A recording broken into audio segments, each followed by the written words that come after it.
everybody. I'm Shirley Temple Bar. Thank you for the introduction. It's nice to be here. I don't get to get out very much in public, mainly because people ask me lots of questions. You're all looking at me like you've got a few yourself. That's why I'm here. When people come up and ask me questions, I tend to call those people bi-curious, because my response is, if you buy me a drink, I'll give you your answers. I know that sounds like intellectual prostitution, but I see that more as an admission fee into my fabulous world. So welcome, come on in, get me a drink. Now, when people talk to me, apart from asking my name or for my telephone number, I've noticed that most people ask me questions that can be categorized into two groups. People want to know how, and people want to know why. The how can be classified pretty much easily.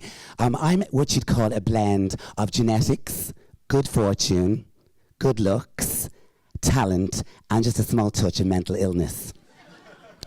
The why is a little bit more complicated. I spent time thinking about it, and I came up with this. Since I don't believe in God, I've had to fill that gap in my life with booze, drugs, gambling, twink, the Eurovision Song Contest, and Disney princesses. I love Disney princesses. Everybody loves Disney princesses. Children love Disney princesses. Freaks love Disney princesses, but in a different way. Disney princesses, yeah, is that you? Yeah. Disney princesses do all sorts of things. They're like modern icons for women. It's no wonder that parents want them to be role models for their young daughters.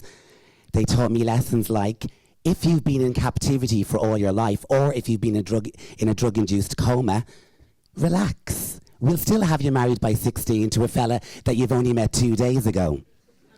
That's called traditional marriage, by the way.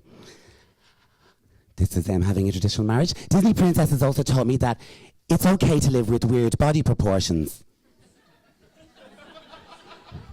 As long as you've got a pretty face and you can sing enough to charm the squirrels down from the trees, you can get by with having tiny feet and a huge head.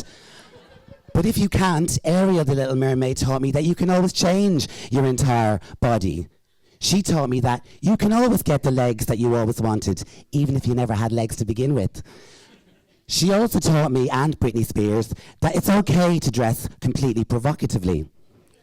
And it's okay to abandon your family, your friends, and your whole culture for a fella that you only met once. She's great. Now, I also learned about independence from the Disney princesses. I learned that adults can often be wrong or sociopathic. I learned that you should never, ever listen to their advice. If they try to force their opinions on you, you should run away, preferably to a forest to live with wild animals. I learned from Disney princesses that you should never, ever, ever care about consequences. The only thing that you need to get right is your outfit. If you get your outfit right, it doesn't matter what happens, because we can sort that out later with a little bit of magic or with a little bit of help from a man. Disney princesses taught me loads about men. Men would do anything for a ride. They'd lie about who they are. They'd even kiss an unconscious woman, for God's sake. And if that doesn't put you off men, and they've tried therapy to put me off men, it would be worth knowing that your particular man could be hiding anywhere. He could be disguised as a frog, he could be disguised as an Arab pickpocket, or he could be disguised as that fella that has been keeping you prisoner in your house against your wishes for the last 10 years. You might call that Stockholm Syndrome, I call that Beauty and the Beast. Cinderella taught me that if you wait long enough, somebody else will come along and sort out your problems for you.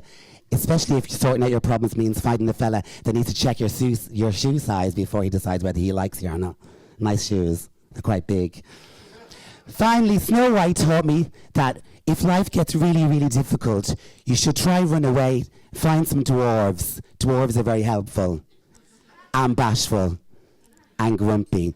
And finally, Mulan taught me that if all fails, you should try living in another gender, because that way, you never know, you could turn out to become a national icon as well.